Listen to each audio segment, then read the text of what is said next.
Good to see you too. You look great. You look great too. Okay, hi everybody.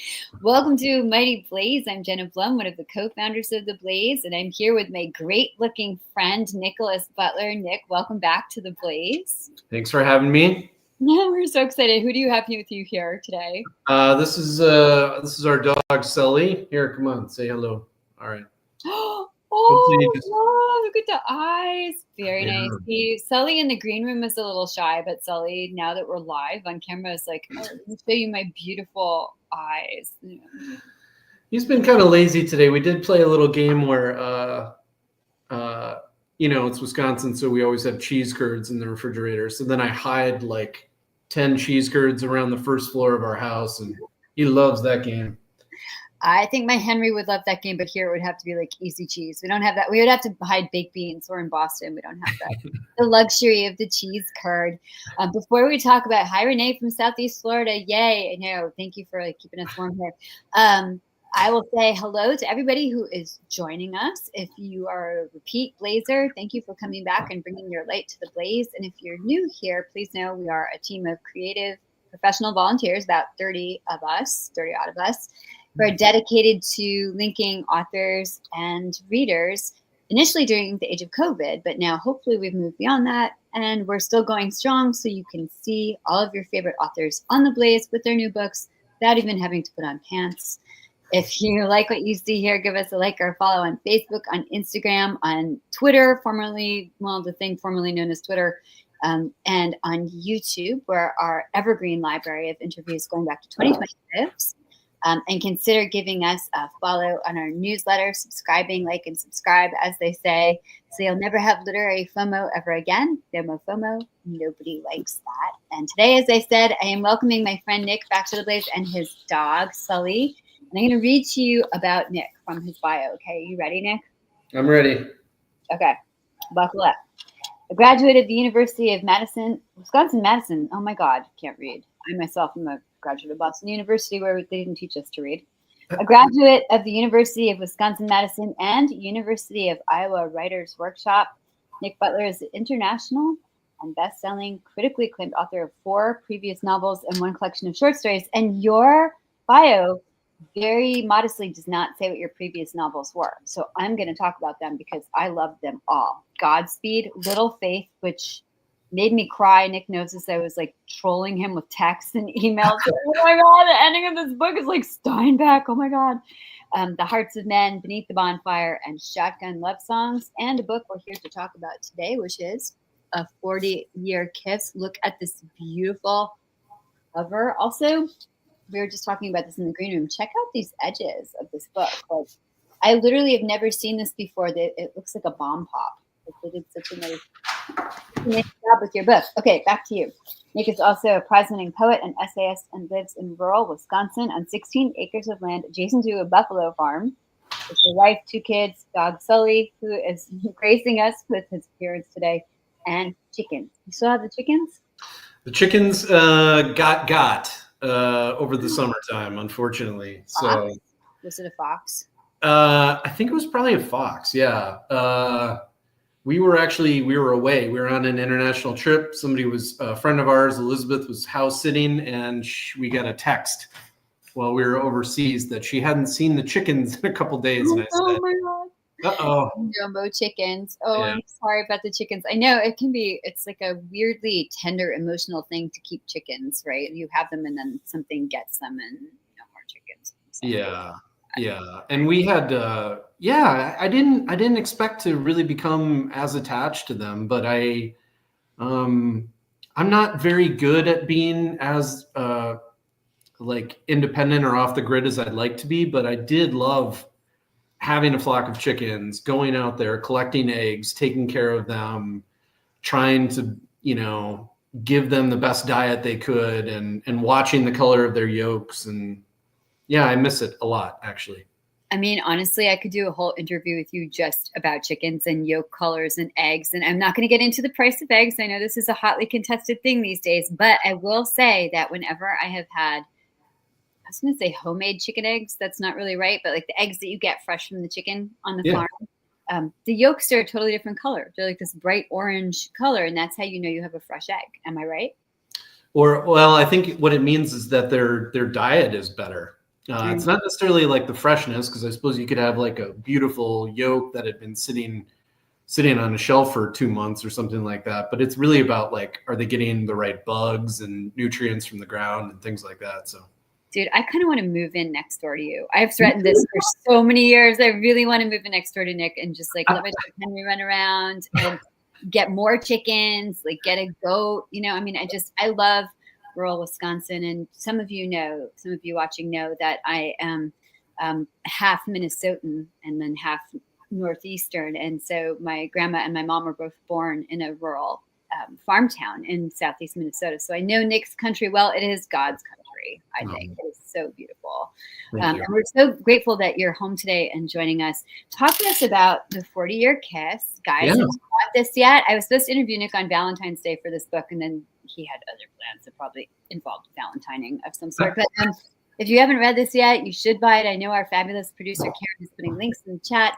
But it's a book that we all need right now in a time when many of us are scared. Many of us are outraged. Many of us don't know whether we're coming or going, in the world right now. And it's so lovely to have a book about love and a book about a relationship that started decades before we meet these people. I guess I'm doing your thumbnail for you, but I mean, give us the thumbnail of the plot. Yeah, no, you're doing great. Keep going.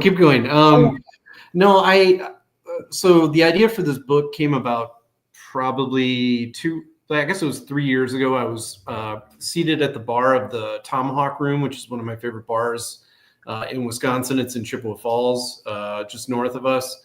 I was minding my own business, and there were two people sitting close to me at the bar. They appeared to be like in their mid to late 60s.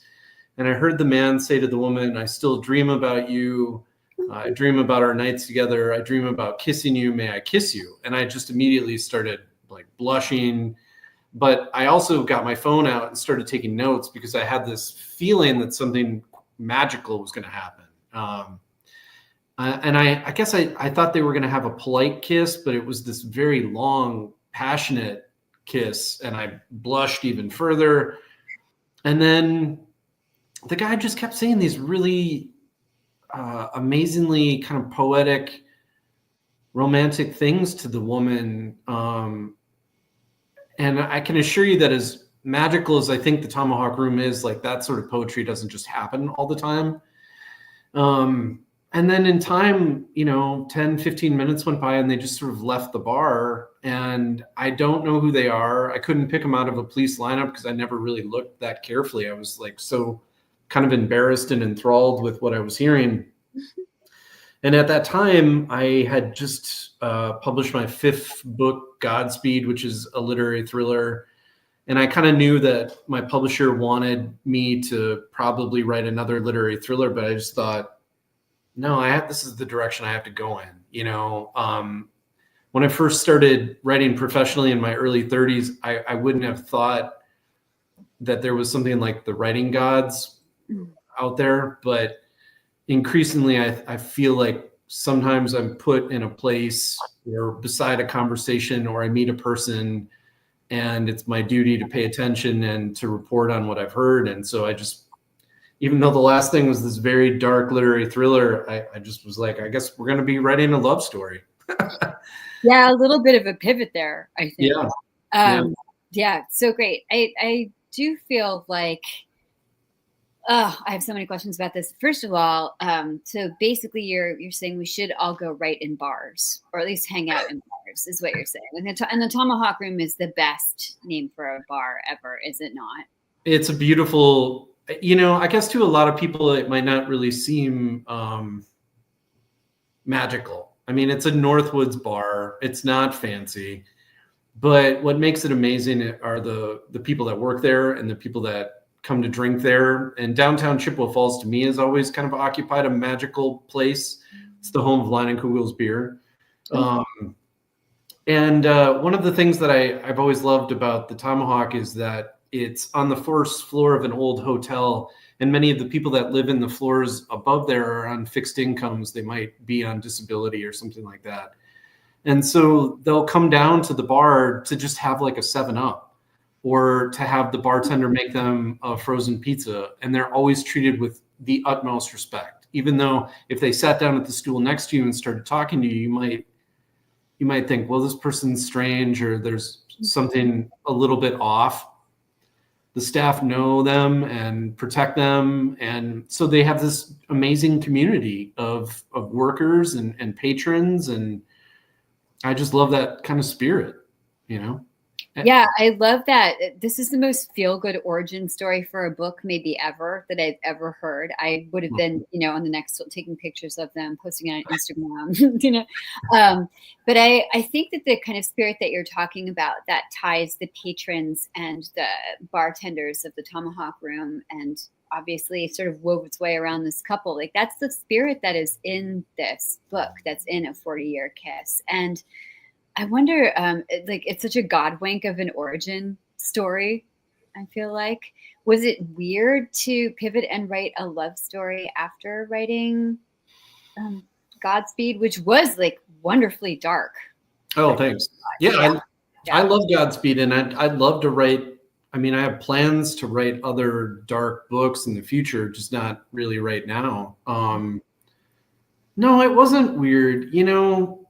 I guess there's different words for it, lucky or privileged or maybe obstinate or stubborn. I'm not sure. But I just do what I want to do. I write the books that I want to write. I've been fortunate to always find a publisher for them. Some of that is the fact I've got a great agent. Some of that is, I'd like to think the books are good, so they just find a home. But, I don't want to write the same book every single time. To me, that's not challenging. And then you kind of get into a place where, are you producing art or are you producing like a product? And don't mishear me. I don't judge other writers. Like it's a hard enough way to make a living. Like if all you want to do is write romance, great. Like if all you want to do is write mystery, great. I love writers like that, but that's just not what my path was going to be, So no, it wasn't difficult. It was just, people ask like what the greatest challenge of writing the book was. And I tell them, to be honest with you, it was like finding a place to stop, because I like these characters. So. Right. And I will tell all of you who have not had the pleasure of reading a Nickolas Butler book before, which you should, obviously, you can now have a library of his books. But he is like the master of the dismount. Like I always feel like the endings of Nick's books are really chef kiss, and it's hard to do. I mean, it's such an important part of the book. I mean, as the writer, I always know what my last line is, and I'm kind of clinging my way, crawling my way toward it. Yeah. And I always wonder if you know your last lines, but it's rare that I see somebody whose endings are as masterful. But I don't want to talk about that with this book because I don't want to give it away. The central question is, what happens when people re-meet each other, like 30, 40 years after their initial attraction or their initial engagement, I guess we could say. Do you want to tell us a little bit more about the people in the book and talk about Charlie and Vivian? Yeah, the two main characters are Charlie and Vivian, and the way that the novel is sort of organized is in alternating close third person perspective, I guess. There's 40 chapters, so it's perfectly divided between the two characters. And Charlie and Vivian were married in their early 20s, and they broke up largely because of Charlie's immaturity and his alcoholism. And like 40 years went by, and then Charlie is kind of taking an assessment of his life and who's important to him and who actually cares about him as a person. And so he sort of feels motivated to come back to Wisconsin and find Vivian. And I think the reader is unsure whether they should be together. But that's part of what keeps you turning pages, is that they're, in the beginning that they're curious and that they're probably good for each other, but you're also aware that there are like Charlie made some serious mistakes. And so Vivian would not be dumb for being cautious with her love or not rekindling things with him. It was interesting. I just did a reading, I don't know, 3 nights ago, something like that. And different people at the reading had really read a lot of my books and had very thoughtful things to say, which you know what that's like. It's just really humbling and lovely. And one of the women came up to me and she said, "This is every 60-year-old's dream who's been widowed or divorced." Like, and that was an insight that I kind of heard in different ways, but she was so blunt about it. She just was like, loved the plot.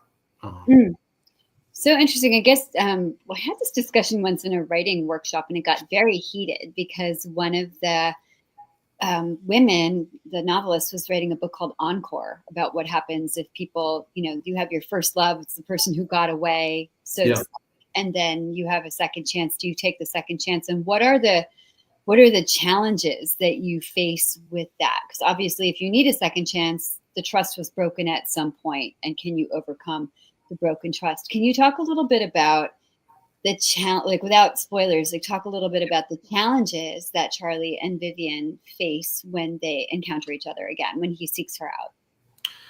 Yeah, there's a number of different challenges. I mean, and the challenge for me as a novelist was really like, okay, great. There's a wonderful origin story that happened in the Tomahawk Room, but I don't know those people, right? So then you have to start imagining who they are as fictional characters. Why did they get divorced in the first place? If that's what happened, what happened during those 40 years? Why is the man in that instance in the bar just put all his cards on the table in such a vulnerable way? Why was that? Why was he so eager at this point in his life? And so, I mean, the challenges are that Charlie is still an alcoholic. Another challenge is that, like a lot of people in America, there's a huge wealth disparity between the two characters. Vivian has never left Chippewa Falls, and part of that's because she's always had these really intense responsibilities with people in her family. What else is there? I think Vivian actually has a little bit of a martyr complex. She likes to always be the one who's helping and sacrificing. What else is going on? They live in two separate cities, which is, so they're like dividing their time. You're never sure, like, is it okay for me to spend the night at your house? So they have things like any couple to work through. And, and I think that's just part of what keeps you turning pages. Like, should they be together? Should they not be together? It's sort of open, It's such a rich problem set to have in some ways. I don't know about you guys, but I was obsessed with The Golden Bachelor and The Golden Bachelorette. I'm obsessed with the 20-somethings too, just because I like to watch reality TV at night after a day of writing. I like to sort of turn my brain off by doing that.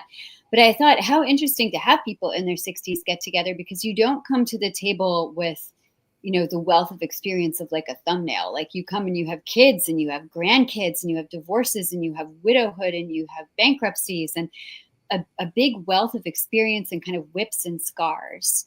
But the difference between that show and the book that you're writing is that these two also knew each other way back when. Do you think that they still see each other in some ways as the 20-somethings? They for sure, like, that's, I think, one of the joys of hanging out with people who knew you when you were 20. Like, you always see them through that sort of filter of the 20-something, which is why I hang out with my college girlfriends, who I hope are both watching this show. Like, every summer I hang out with them and we call each other girls, and their parents think that we're still like 18, so great. Yeah. Do you think that plays a part in Charlie and Vivian's renegotiation? Absolutely. I think it does. Yeah. I mean, I'm a big time townie, right? I live in my hometown. I'm married to my high school sweetheart. Many of my friends are people that were my friends when I was 12 years old. And we get together, I bump into people in town at a bar or a restaurant, or we're at a party or a barbecue. And they just, I guess they're grown-up versions of the kids they once were, but they're still the teenagers in my mind, and so I think that's absolutely true. The way that I've been thinking about it is, there's that expression, you can never step into the same river twice. And I think that's a little bit true with love too. You know, your first experiences with love and intimacy and sex are really intense, and they're different than other moments in your life, and you can't get that innocence back. Yeah. But then you bring the wealth of experience to it too. So there's a sort of, it seems to me there's a sort of tenderness to it and a kindness that doesn't exist maybe when you're in your 20s and kind of like jumping on each other from the trees every chance you get. You know, it's like then you're driving like a Lamborghini, and now it's kind of like, this car has been around the block a little bit. It is still a fine car, but it has like a few quirks. And I felt like you treated the physicality of these two with great tenderness as well. If you wanted to talk about just imagining what that is like.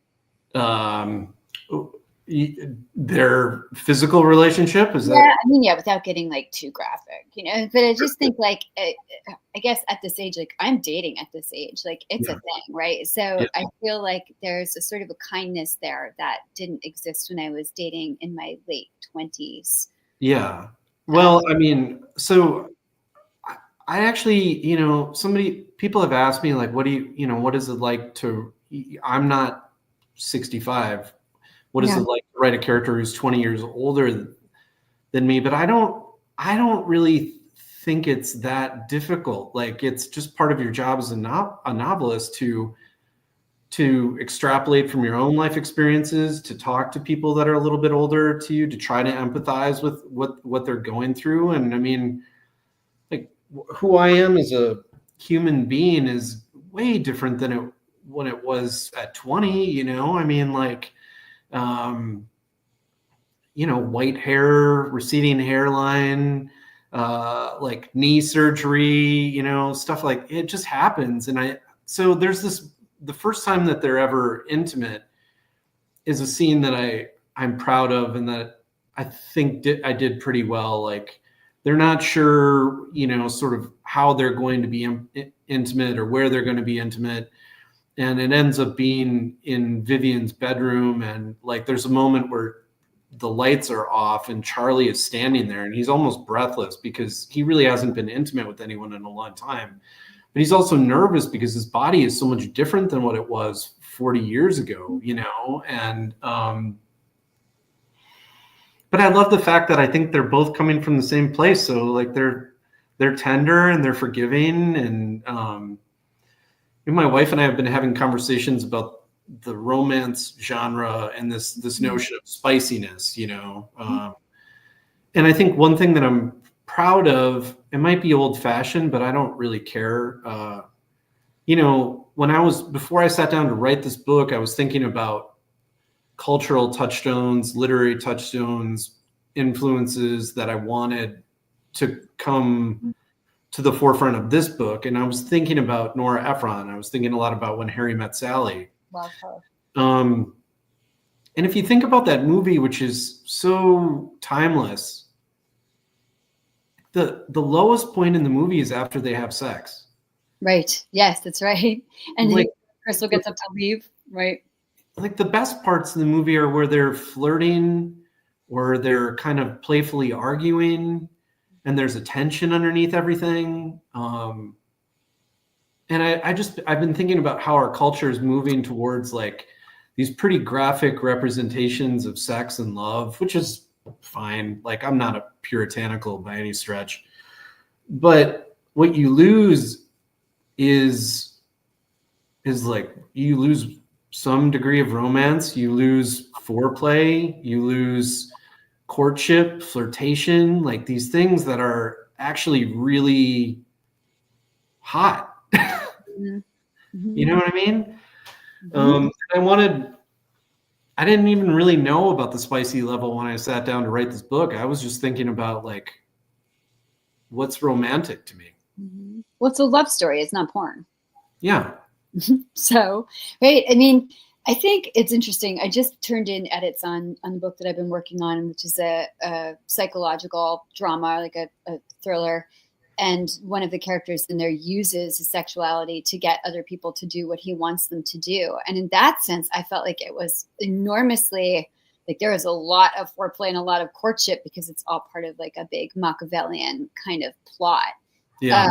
So there's that, but like it's just a very different flavor. And I think if you're writing about human intimacy in any way, then the overall flavor of what you're writing about dictates the sort of level of spice in the recipe, I guess. I think for 40 Year Kiss, as with When Harry Met Sally, I think the best moments are when they show how much they really know each other. Like when Harry is saying like she wants her dressing on the side, or she's going to take like 20 minutes to order this thing, you know, I mean, and I feel like Charlie and Vivian have that same, you can't trade this away. You can't barter for this kind of knowledge and familiarity that you also have with people in your town who you grew up with. You know them in a way that you have earned, and they have earned knowledge of each other. And Harry and Sally had earned knowledge of each other's bad hair mistakes like 40 years ago, you know, so I think that really shines through in this book. We have great questions in the chat, and it's not time for that yet, but one of our readers asked if you would read to us. Do you have a passage that you like to read? Thank you. Sure. How long should I read for, Jenna? Oh, 40 or 50 hours would be good. I mean, a page or like something that's sort of like emblematic of who you think the people are, or like your favorite passage of the book. Okay. Well, maybe I'll just start from page 1 since it's kind of part of the origin story. Perfect. He sat at one corner of the bar in the pale pink glow of a neon light in the window advertising beer. Not much of an angle to view the television, just the long, narrow room before him, just the stretch of the bar, a skyline of backlit bottles glowing amber or emerald, all of them waiting and beautiful. He was nervous. As nervous as he could recall feeling in years, maybe decades. He'd have to reach back into his memory all the way to middle school or high school, to some time in his life when he still cared, really cared what people thought of him, when he still cared about grades and teachers, about his parents' approval.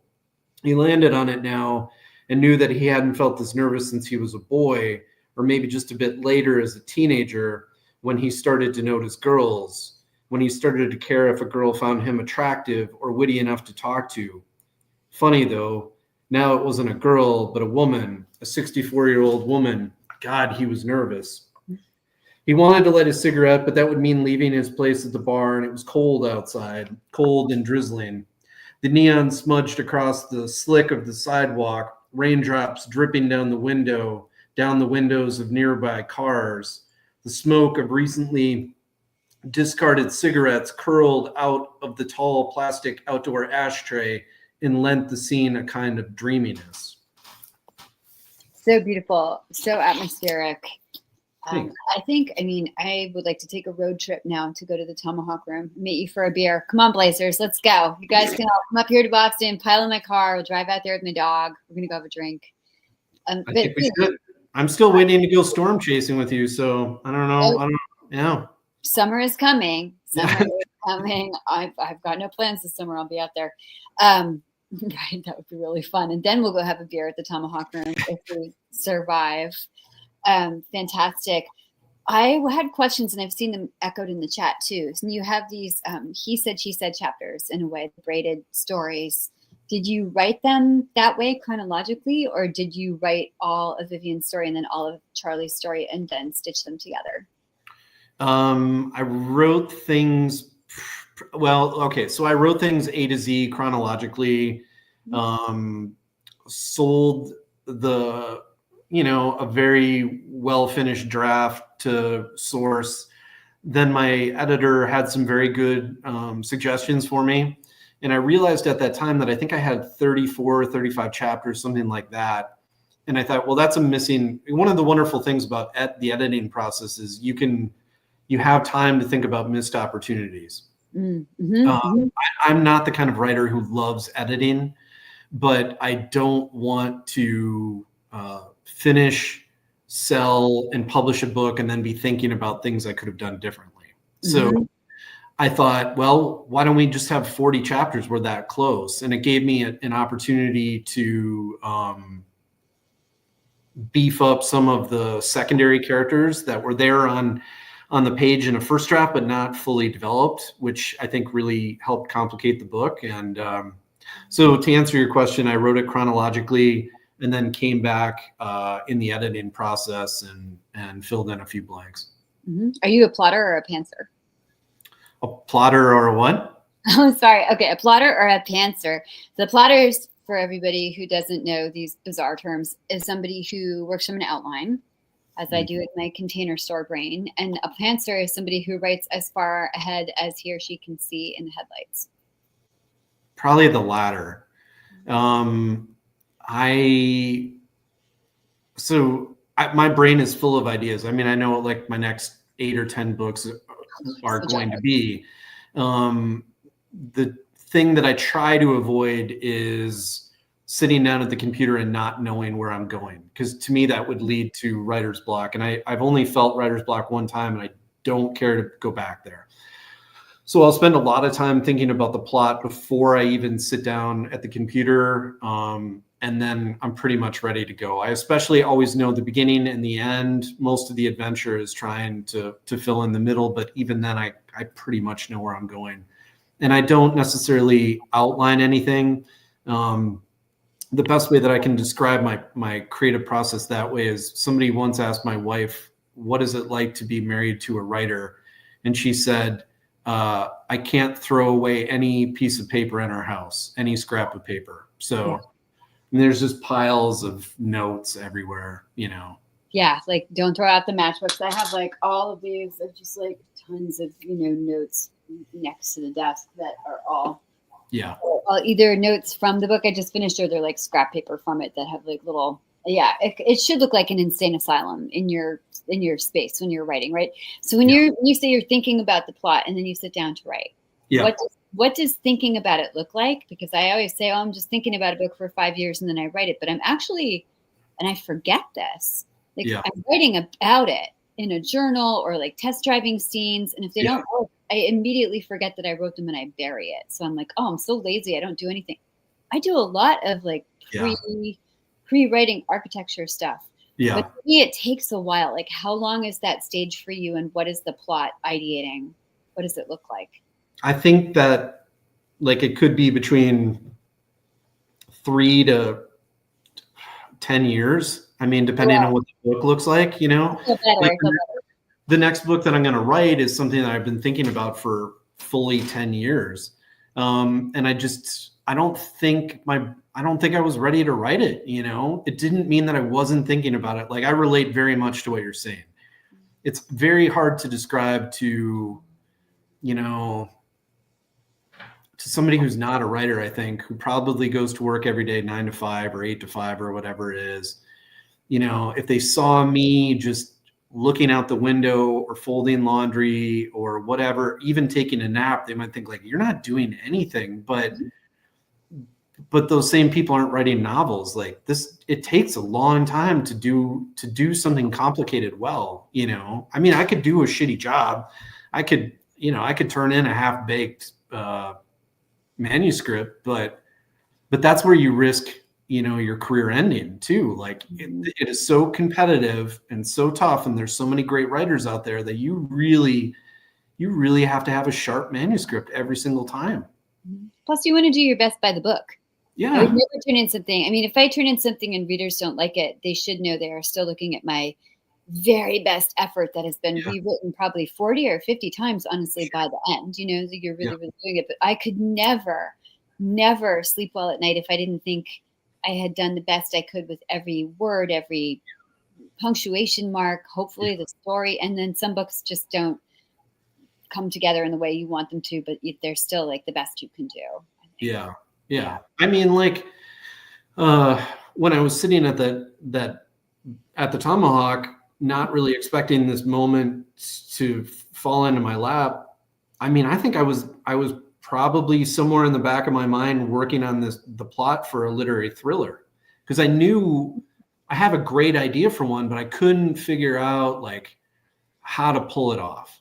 Okay. And I'd even sent my agent like 40 pages of something, and he wisely said, like, this isn't ready, which doesn't happen very often in our relationship. Most of the time it's just like, okay, we're ready to go.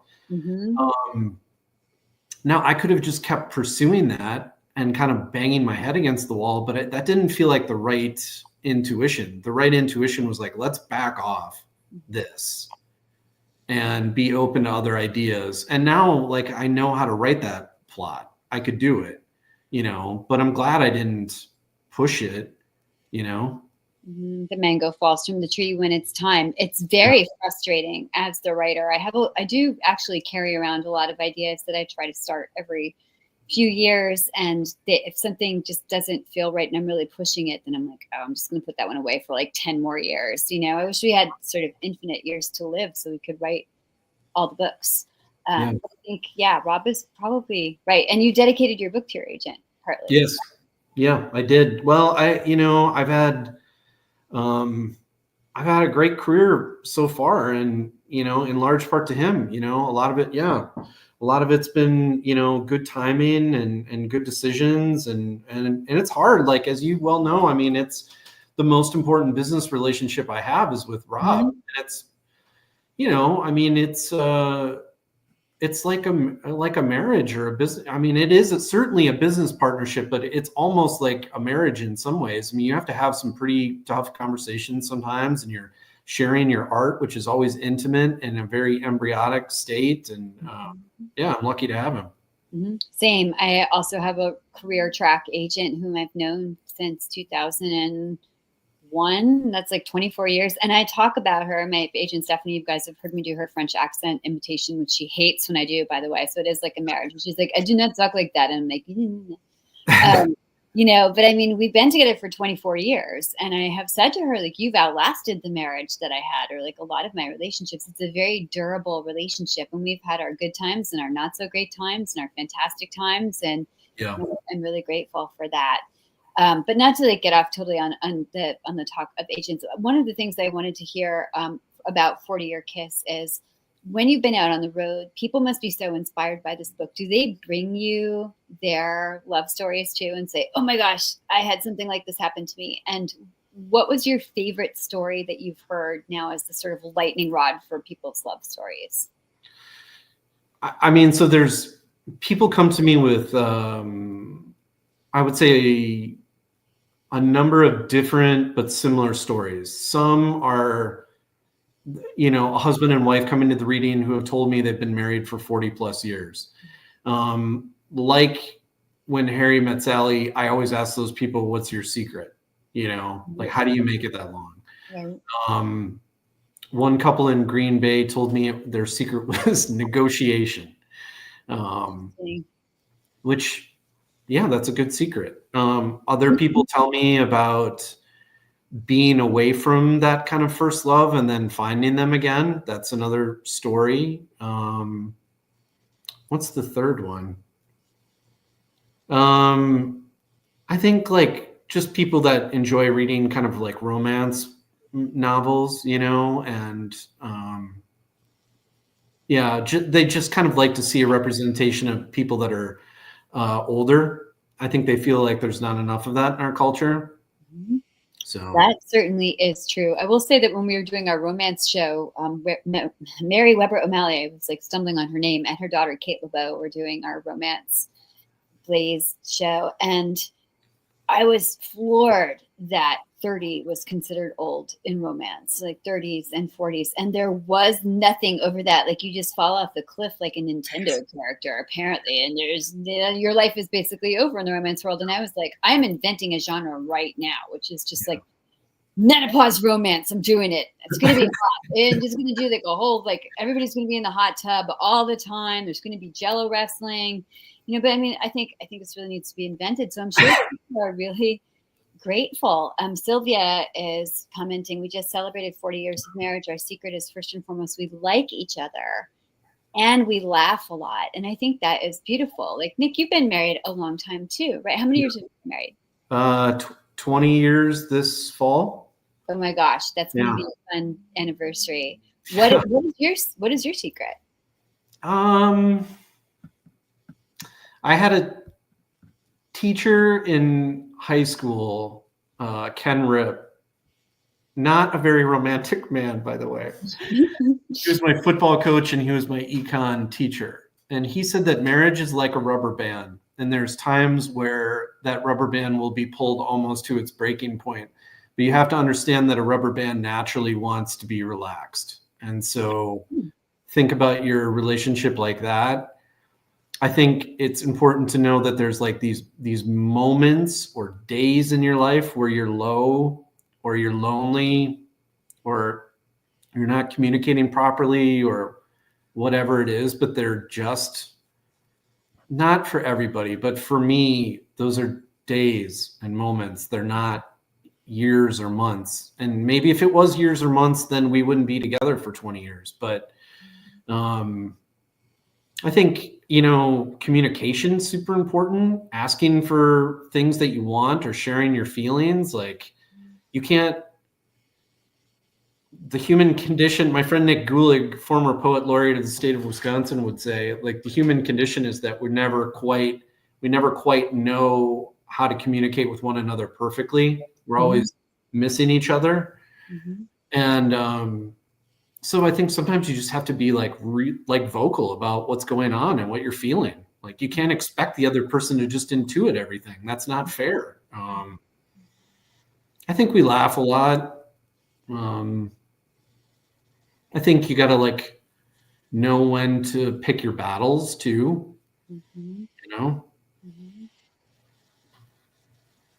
These are all good secrets. This is like worth the price of admission right here, folks. I'm sure people ask you this stuff at readings all the time. Like, what is this? No, these are good questions. Yeah, Sylvia, Jello wrestling. We haven't incorporated that yet, but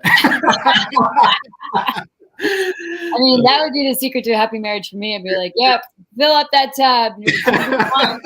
Lime Tuesday, or whatever, orange Saturday. Oh, I don't know, and the Cool Whip. Anyways, what is your message? What is the message that 40 Year Kiss has for people who are finding or refinding love after the age of 25? Wow, the message.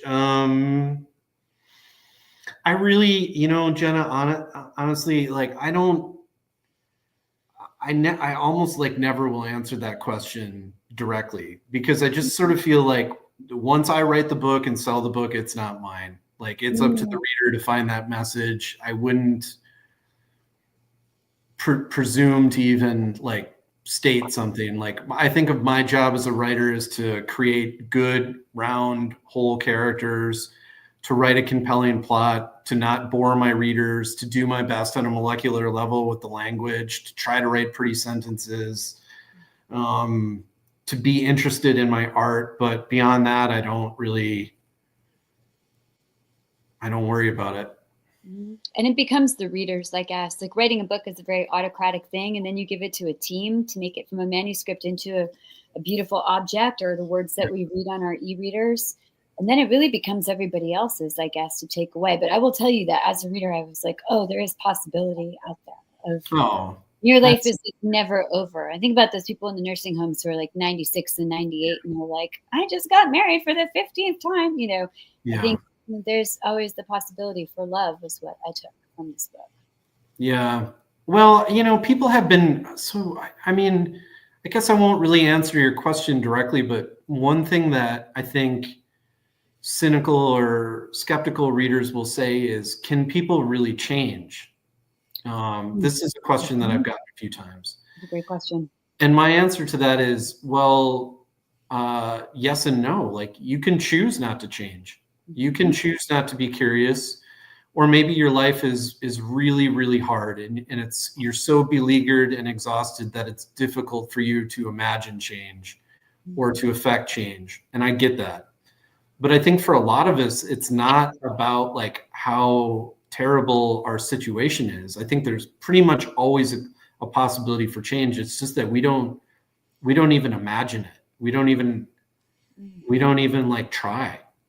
If you don't try, of course nothing's going to happen. And I think one of the things that I do like about these characters is I believe people can change. And I think Charlie has hit such a low point in his life. He sees that there's less time ahead of them than behind, and he's trying to do better. And if we don't believe in that, then the world's a pretty dark place, right? Yeah. And I appreciate that he takes action on that too, because a lot of people would sort of sink into a nihilistic despair and say, well, I guess this was just my life this go round, and that's the way it's going to be. But he seeks out his first love, which I think is great. So if you guys are feeling despairing and you're like, this is all my life is ever going to be, that's, I think, a primary message of the book is you can take a chance and have a new adventure. No matter how it turns out, you still have that adventure. Yeah. I should ask, and I should take audience questions. I've been monopolizing you for a long time, talking about love and relationships, like my favorite things, and writing, of course, all three of my favorite things. Guys, what questions do you have for us? Karen will put up a couple questions. Mark, our thoughtful bro, our T-bro is here today. Why does it sometimes feel that there aren't all that many mid-career, say in their 40s, guys writing fiction or reading fiction for that matter? Oof, tough question. What do we think about that? Are guys reading fiction? I think the answer is not as many as should. I mean, yeah. I think if there's any booksellers in on the chat or librarians, like, it's pretty easy for me to tell, like, say a wife or a daughter comes to one of my readings, and they'll buy a book for their, dad or husband, whatever it is. And they'll just say, he doesn't read a lot of fiction. And I'll say, well, let me guess what he reads.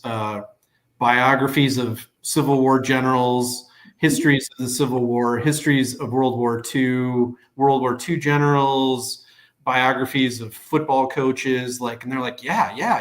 How did you know that? I'm like, well, I think it ties into a larger argument about maybe what I consider to be backward masculine values. Like, I think a lot of men view reading fiction as a waste of time because they're not learning anything, which is just like, I'm glad I wasn't raised that way. I mean,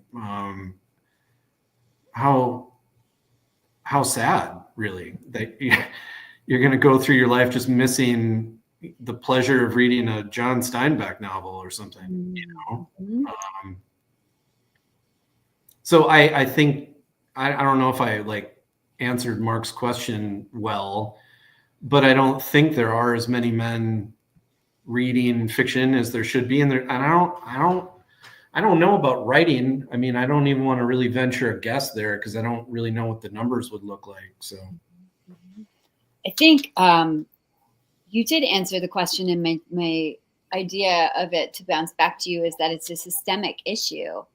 And a reframing issue, that if you think you're not learning something because it's not nonfiction or it's not a biography, what fiction teaches you is what it's like to live life from somebody else's point of view and somebody else's skin. And it engenders great empathy. But I mean, I don't know if that's a selling point or not, but I think just being able to escape your own skin. And the same guys probably watch series, right? Like, if you watch it on TV, then you're addicted to story in some way. I always think about this. Every night I'm watching series, and it's like, it's really important. Like, I finished writing and then I do my chores and blah, blah, blah. And then I sit down with my dinner and I'm like watching one episode of whatever it is I'm watching, and I ration it for the quick times.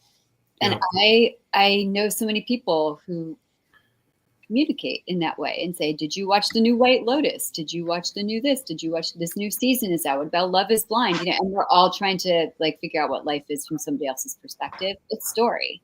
Yeah. Maybe it's like a reframing thing. I'm like checking out your house too, dude. Oh, thanks.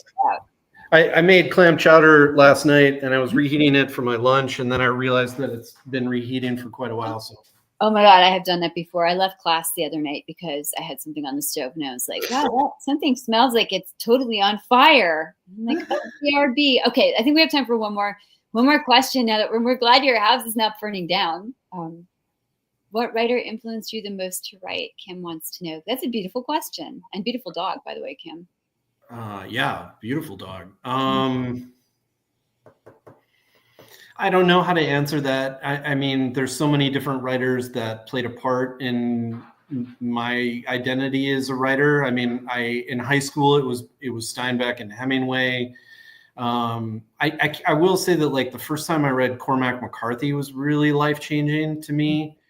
I just didn't know that prose could look the way that Cormac McCarthy wrote beautiful prose.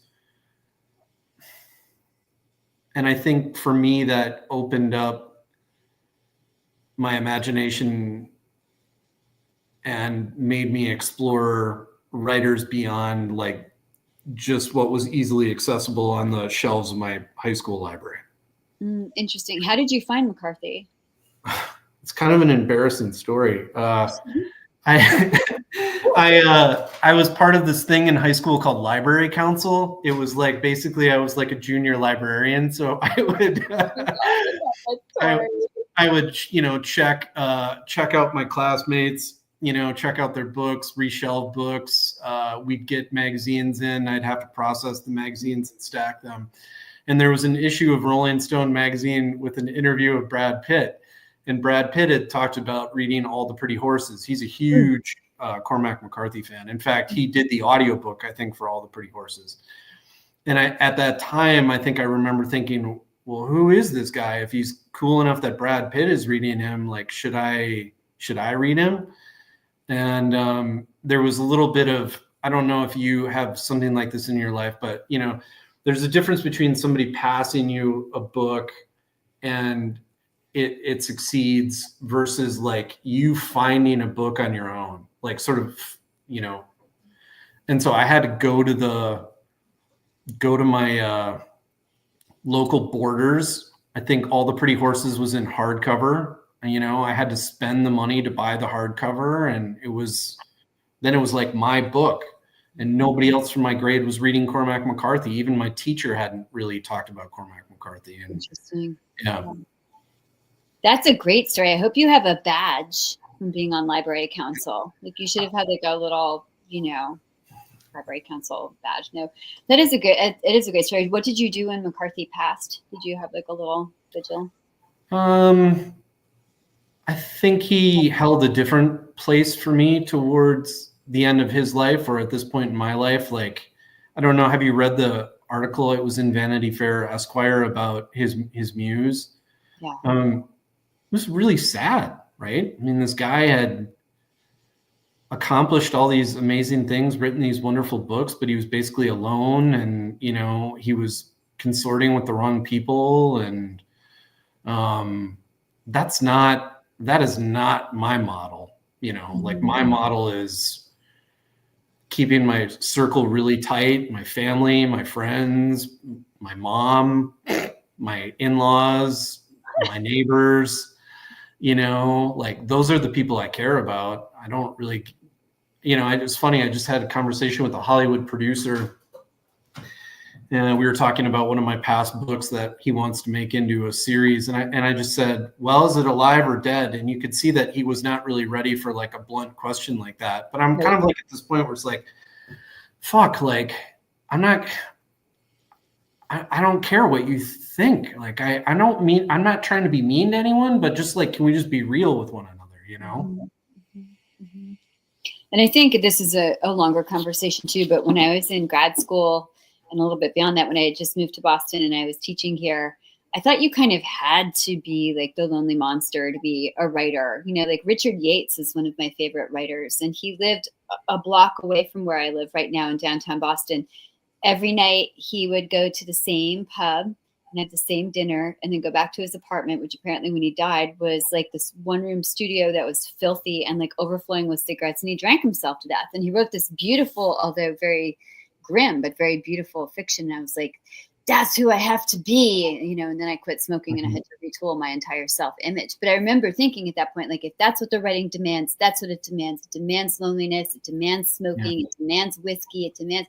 And so it's really nice to have a model of a writer. And I think most of the writers I know are now like this, where you actually value community. I mean, I couldn't get by without my writing community and heart, and like not being afraid to have heart. And again, I think this book, it had so much heart in it and so much optimism in this very gentle kind of non-preachy way, but it's very optimistic about the ways that people can reach each other and kind of hold each other close. And I feel like you're such a great model for that. Thank you. Yeah.